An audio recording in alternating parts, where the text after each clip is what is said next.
আসসালামু আলাইকুম, আশা করি আপনারা সবাই অনেক ভালো আছেন। 32 মেগাপিক্সেলের সেলফি ক্যামেরার পাশাপাশি মিডিয়াটেক হেলিও G99 প্রসেসর সহ IP54 ডাস্ট এবং ওয়াটার রেসিস্ট্যান্ট সার্টিফিকেশন দিয়ে ভিভো নিয়ে আসলো তাদের নতুন আরেকটি ফোন Vivo V25e। এই ফোনটি স্টাইলিশ, এই ফোনটি প্রায় 2 মাস ধরে আমরা ইউজ করতেছি। সো এই মোবাইলটির ওভারঅল পারফরমেন্স অর্থাৎ ভালো দিক খারাপ দিক সহ এর ইউজার এক্সপিরিয়েন্স আজকে আপনাদের সাথে শেয়ার করবো। সো চলুন তাহলে দেরি না করে শুরু করা যাক।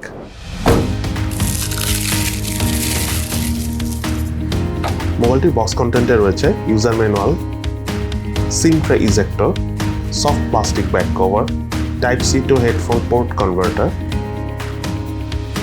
44 ওয়াটের fast charger, type C USB charging কেবল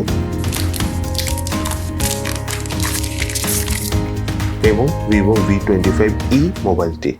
ট্রেন্ডি ফ্ল্যাট শেপে আসা এই মোবাইলটি হলো পলিকার্বনেটের ফ্রেম দ্বারা তৈরি, তবে রিয়ার প্যানেলে কালার চেঞ্জিং এজি প্রোটেকশন রয়েছে, অর্থাৎ আপনি যখন ফোনটি আলোর নিচে বা আলট্রা ভায়োলেট লাইটের নিচে নিয়ে যাবেন তখন রিয়ার প্যানেলে কালারটা গোল্ড কালার থেকে চেঞ্জ হয়ে অরেঞ্জ কালার হয়ে যাবে। এছাড়াও এই মোবাইলটিতে রয়েছিল IP54 এর সার্টিফিকেশন, অর্থাৎ ডাস্ট এবং ওয়াটার রেসিস্ট্যান্ট। তার পাশাপাশি 6.44 ইঞ্চি ডিসপ্লে সহ মোবাইলটির থিকনেস হলো 7.8 মিলিমিটার এবং ওয়েট হলো 183 গ্রাম। ওভারঅল বেশ স্লিম এবং হালকা হওয়ার কারণে খুব ইজিলি সিঙ্গেল হ্যান্ডে ইউজ করা যায় এবং হ্যান্ড গিফট করেও প্রিমিয়াম একটা ফিল পাওয়া যায়। আমার কাছে থাকা এই মোবাইলটির কালার ব্র্যান্ডের নাম হলো সানরাইজ গোল্ড। এই মোবাইলটির আরো একটি কালার ব্র্যান্ড রয়েছে, সেটার নাম হলো ডায়মন্ড ব্ল্যাক।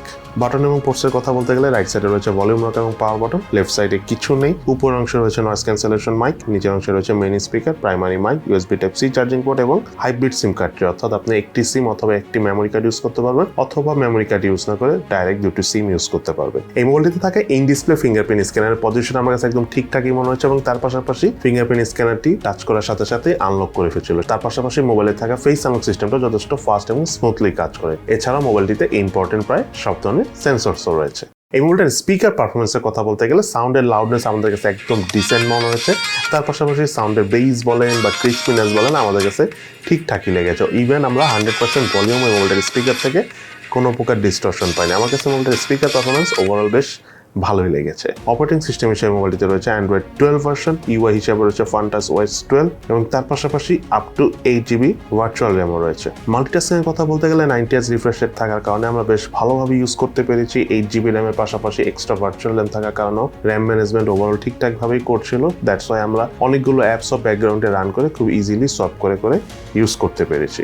এই মোবাইলটিতে রয়েছিল 6.44 ইঞ্চি সাইজের অ্যামোলেড প্যানেল ডিসপ্লে, তার পাশাপাশি আরও রয়েছে 90Hz refresh rate. Display resolution হলো 2404/1080 পিক্সেল, ডিসপ্লে পিক্সেল ডেন্সিটি হলো 409 পিপিআই। মোবাইলটি আমরা আউটডোর ইউজ করতে যেও কোনো প্রকার লো ব্রাইটনেস জনিত প্রবলেম ফেস করিনি, ইভেন ডিরেক্ট সানলাইটের নিচেও কোনো ধরনের কোনো সমস্যা ফেস করিনি ইউজ করতে যাই। তার পাশাপাশি আউটডোরে ছবি তোলার সময় কোনো লো ব্রাইটনেস জনিত প্রবলেম পাইনি আমরা এই মোবাইলটির ক্যামেরা ইউজ করে। চিন এবং ভেজেল এরিয়ার কথা বলতে গেলে 3 পাশের ভেজেল আমার কাছে ওভারঅল ঠিকঠাক লাগলো। চিন এরিয়াটা আমার কাছে স্লাইটলি একটু মোটা মনে হয়েছে। সেই সাথে ডিসপ্লে ঠিক উপরে সেন্টারে রয়েছে হলো ওয়াটার ড্রপ সেলফি ক্যামেরা। এছাড়াও মোবাইলটিতে রয়েছে ওয়াইড ব্যান্ড L1 সাপোর্ট।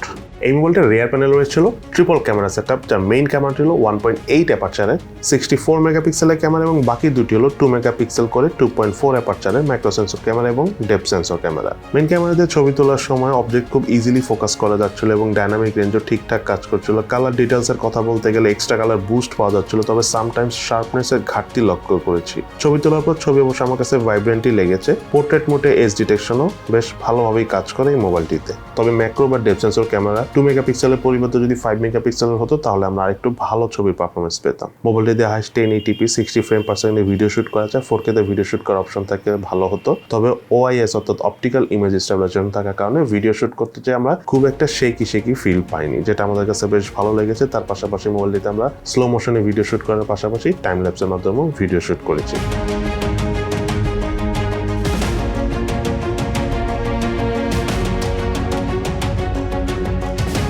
মোবাইলটিতে রয়েছিল ক্যামেরা টু API সাপোর্ট, আপনি চাইলে ইন ফিউচারে ম্যানুয়াল ক্যামেরা অর্থাৎ GCAM ইউজ করতে পারবেন। Vivo V25e এই মোবাইলটিতে রয়েছিল 4500 মিলিঅ্যাম্পিয়ার ব্যাটারি এবং সাথে রয়েছিল 44 ওয়াটের চার্জার এবং এই 44 ওয়াটের চার্জার দিয়ে মোবাইলটি আমাদের সম্পূর্ণ চার্জ করতে অ্যারাউন্ড 50 মিনিট থেকে 1 ঘন্টার মতো সময় লেগেছে। তবে একবার চার্জ করার পর আমরা অল ইন অ্যারাউন্ড 1 দিন থেকে 1.5 দিনের মতো চার্জ ব্যাকআপ পেয়েছি। তখন আমরা বেসিক বা হালকা পাতলা ইউজ করেছি, ইভেন 2 দিনের মতো চার্জ ব্যাকআপ পাওয়া যায়। বাট যেটা বলতে চাচ্ছিলাম, মোবাইলটা যখন আমরা হেভি ইউজ করেছি, স্পেশালি ভিডিও দেখেছি বা গেম টাইম খেলেছি, তখন আমরা এই ফোনটি থেকে অ্যারাউন্ড 4 ঘন্টার মতো চার্জ ব্যাকআপ পেয়েছি। এই মোবাইলটি রয়েছিল মিডিয়াটেক হিলিও G99 প্রসেসর। এটি একটি অক্টাকোর প্রসেসর, যার ট্রানজিস্টর সাইজ হলো 6 ন্যানোমিটার। জিপিইউ হিসাবে মোবাইলটিতে রয়েছে মালি G57। বাংলাদেশ মার্কেটে এই মোবাইলটি 8GB RAM 128GB স্টোরেজ ভেরিয়েন্টে পাওয়া যায়, যেটা র্যামের ট্যাপল LPDDR4X এবং স্টোরেজ লেভেল UFS 2.2। এবং এই ফোনটার অফিসিয়াল প্রাইস হলো এই মুহূর্তে 31,999 টাকা, অর্থাৎ 32,000 টাকা। মোবাইলটির আন্তর্জাতিক স্কোর পেয়েছি আমরা 3,72,700, বেঞ্চমার্ক স্কোর পেয়েছি সিঙ্গেল করে 538, মাল্টি করে 1804। স্টোরেজ স্পিড চেক করতে রিড স্পিড পেয়েছি 553 মেগাবাইট/সেকেন্ড, রাইট স্পিড পেয়েছি 473 মেগাবাইট/সেকেন্ড। এই মোবাইলটিতে PUBG গেমসটা খেলার সময় মিডিয়াটেক হিলিও G99 প্রসেসর থাকার কারণে আমরা বেশ স্টেবল পারফরমেন্স পেয়েছি। ইভেন হিটিংটা আমরা খুব একটা পাইনি, তবে স্লাইটলি হিট হয় লং টাইম গেম প্লে করার ক্ষেত্রে, তবে ল্যাগিং এর দেখা আমরা পাইনি যখন ফোনটা হিট হয় তখনও। তার পাশাপাশি আমরা এই ফোনটা দিয়ে ফ্রি ফায়ার গেমসটাও খেলেছি, সেখানে কোনো প্রকার ল্যাগিং বা ফ্রেম ড্রপের দেখা পাইনি। লং টাইম গেম প্লে করার সময় আমরা অ্যাকচুয়ালি এই ফোনটাতে ফ্রি ফায়ার গেমস খেলার সময় খুব একটা হিটিং এরও দেখা পাইনি। তার পাশাপাশি মোবাইলটিতে আমরা অ্যাশওয়ান গেমসটা খেলেছি, তারপরে অ্যাপেক্স লিজেন্ড গেমগুলো খেলেছি, আমাদের কাছে ওভারঅল বেশ ভালো লেগেছে। সেই সাথে মোবাইলটিতে আমরা কল অফ ডিউটি গেমসটা খেলেছি। যারা মেইনলি কল অফ ডিউটি পছন্দ করে থাকেন তাদের কাছে এই ফোনের গেমিং পারফরমেন্স খুবই ভালো লাগবে। দেন এই ফোনটার হিটিং এর কথা বলতে গেলে খুব একটা আমরা হিটিংয়ে দেখা পাইনি। যখন আপনারা ফোনটা নতুন ইনস্টল করবেন, হতে পারে যে দেখা গেল একবার অনেক অ্যাপস নামাবেন, নতুন অনেক কিছু আপডেট করবেন, ওই নতুন অবস্থায় কিছুটা হিট হয়। এটা অনেক ফোনে হয়, এটা নিয়ে অনেকেই কোশ্চেন করেন, সেই কোশ্চেনের অ্যান্সারটা আপনাদের এই ভিডিওতে দিয়ে দিলাম। তো শুরু থেকে কিছুটা হিট হয়, 2-1 দিন ইউজ করার পর আর সেই হিটিংটা থাকে না, যেহেতু অনেক কিছু আপডেট হয়, দ্যাটস ওয়াই। তবে আরেকটা বিষয় হলো, ফোনটা দিয়ে যখন আপনার লং টাইম ভিডিও দেখবেন মোবাইল ডাটা দিয়ে, মানে ইন্টারনেট অর্থাৎ সিমের ইন্টারনেট ইউজ করবেন, তখন স্লাইটলি এই ফোনটা হিট হয়, বাট কিছুক্ষণ সময় দিলে আবার আগের মতো ঠান্ডা হয়ে যায়। এই মোবাইলটিতে রয়েছে হলো 4G সাপোর্ট, তার পাশাপাশি ওয়াইফাই 2.4 GHz এবং 5 GHz দুটোই সাপোর্ট করে। এবার আমরা চলুন জেনে নিই এই মোবাইলটার কি বেস্ট সাইড অর্থাৎ ভালো দিক রয়েছে, তার পাশাপাশি ফোনটার কি ল্যাকিংস অর্থাৎ দুর্বলতা রয়েছে। প্রথমে চলুন এই ফোনটার ল্যাকিংস অর্থাৎ দুর্বলতাগুলো জেনে নিই। এই ফোনটার নাম্বার 1 ল্যাকিংস, সেটা আপনারা সবাই জানেন, সেটা হলো 31-32 হাজার টাকা ফোন হিসাবে সেলফি ক্যামেরাটা যে নচ অর্থাৎ ওয়াটার ড্রপ যে সেলফি ক্যামেরাটা রয়েছে, এটার পরিবর্তে আসলে পাঞ্চল ক্যামেরা দেওয়া উচিত ছিল। এটা নিয়ে আসলে বললে সারাদিনই বলা যাবে যে এত দামি ফোনে কেন এটা দিল। দেন সেকেন্ড যে বিষয়টা বলবো, এই ফোনটার রিয়ার প্যানেলে কালার চেঞ্জিং যে AG গ্লাসের প্রোটেকশনটা রয়েছে, এটা খুবই স্টাইলিশ, এটা নিয়ে কোনো কনফিউশন নেই, আপনাদের কাছে ভালো লাগবে। যারা ব্ল্যাক কালার পছন্দ করেন তাদের ব্ল্যাকটাও ভালো লাগবে, বাট বিষয়টা হলো অ্যাকচুয়ালি গরিলা গ্লাস প্রোটেকশনটা খুবই প্রয়োজন, কারণ এখনকার যুগে এই 31-32 হাজার টাকা ফোনগুলোতে আমি মনে করি মিনিমাম গরিলা গ্লাস 3 প্রোটেকশন থাকলে ভালো হতো, এবং এই ফোনটা তো অবশ্যই থাকা উচিত ছিল, কারণ ওভারঅল কিন্তু এটা একটা প্লাস্টিক ফ্রেমের তৈরি বডি, কোথাও কোনো গরিলা গ্লাসের প্রোটেকশনে ইভেন ডিসপ্লেতেও কিন্তু নাই। সো আমি মনে করি প্রাইস বিবেচনায় এটা অবশ্যই একটা স্ট্রং ল্যাকিংস। দেন থার্ড যে বিষয়টা আমার কাছে অনেক বড় ল্যাকিংস মনে হচ্ছে, সেটা হলো এই ফোনটাতে 3টা ক্যামেরা রয়েছে। আমি মনে করি ম্যাক্রো বা ডেপথ যে কোনো একটা বাদ দিয়ে একটা আলট্রা ওয়াইড ক্যামেরা দেওয়া উচিত ছিল, যেটা আসলেই এই ফোনটা ডিজার্ভ করে। দেন সর্বশেষ কথা বলবো এই ফোনটার প্রাইস, 31,999 টাকা অর্থাৎ 32,000 টাকা। আমার এই ফোনটার অ্যাকচুয়ালি ওভার প্রাইসড একটা ফোন মনে হচ্ছে।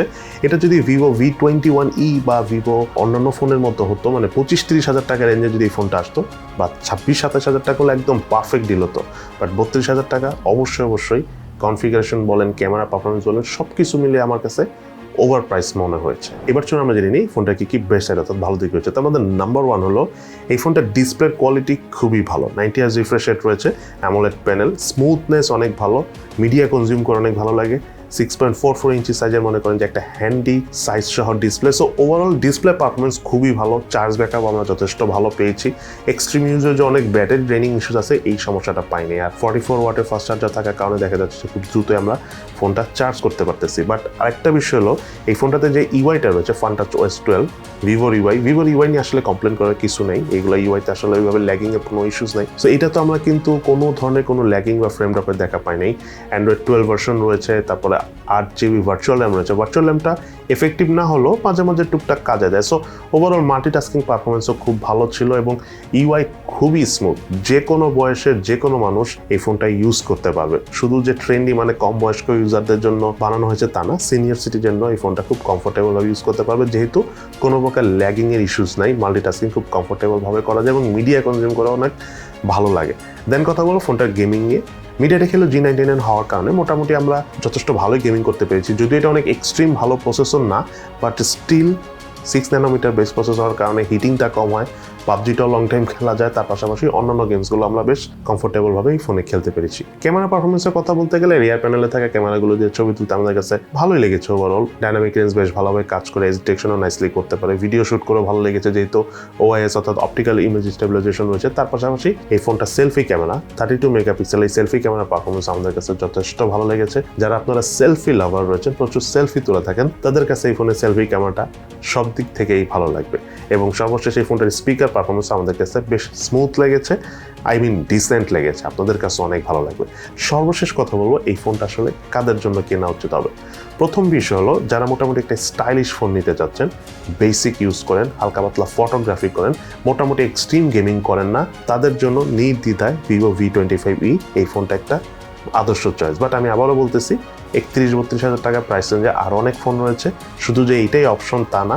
আপনারা অবশ্যই এই ফোনটা কেনার আগে বা যে কোনো ফোনই কেনার আগে একটু চিন্তা ভাবনা করে, কম্পেয়ার করে দেন ডিসিশন নিয়ে ফোন কিনবেন, তাহলে এটা আপনাদের জন্যই ভালো হবে। কারণ মানুষ কিন্তু প্রতি মাসে বা প্রতি 2 মাস পর কিন্তু ফোন কিনে না। সো এই হলো আমাদের আজকের ভিডিও। কেমন লাগলো V25e এই মোবাইলটি অবশ্যই সেটা কিন্তু ভিডিওর নিচে কমেন্টস করে জানাবেন। সো সবাই ভালো থাকেন, সুস্থ থাকেন, ইনশাআল্লাহ দেখা হবে ফিউচারে।